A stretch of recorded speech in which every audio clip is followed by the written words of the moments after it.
Hi guys, today we'll focus on Newton's second law that explains how force makes things move. It's a concept that almost shows up everywhere, from pushing a cart to launching a rocket. Why do things move the way they do? Have you ever wondered why it's harder to push a heavy box than a lighter one even if you use the same amount of effort? That's exactly the kind of question Newton's law helps us answer. Let's solve this problem step by step. First, what do we mean by changing the motion? This is a question that helps us to understand the foundation of Newton's law of motion. According to Newton's first law, an object will stay at rest or move at a constant velocity unless acted upon by a net external force.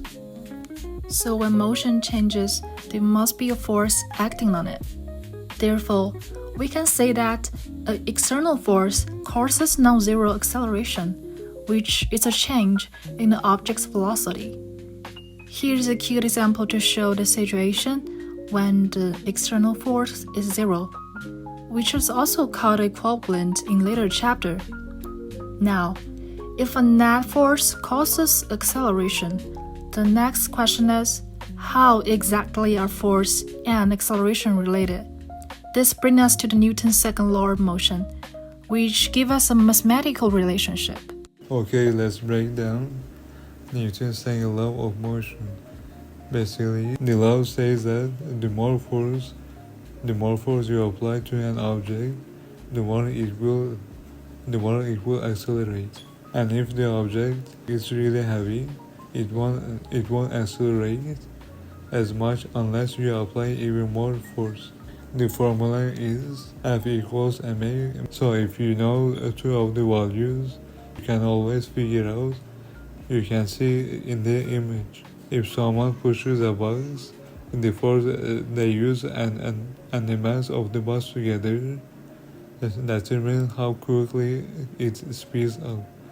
Here's a fun comic to bring the idea to life. We someone have from Archimedes characters. The strong character pushes a car and it starts moving faster because he's applying a big force.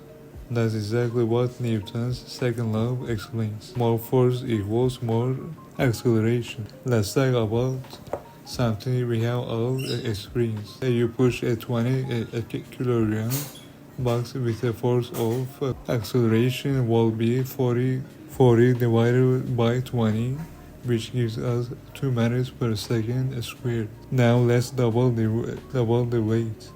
Okay, let's break this down. We're looking at two different boxes. One has a mass of 20 kilograms, while the other is 40. And we're pushing both with the same force, 40 newtons. Now, for the 20 kilogram box, that force gives us an acceleration of 2 meters per second squared. But when we double the mass to 40 kilograms, the acceleration drops to just 1. That makes sense. More means it's harder to get something moving.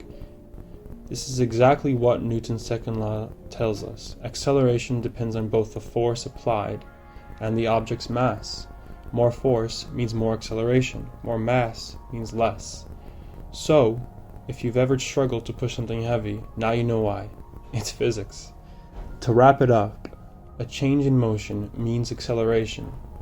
That change is caused by net force. And the relationship is simple. Force equals mass times acceleration. Acceleration increases with more force and decreases with more mass. Thank you.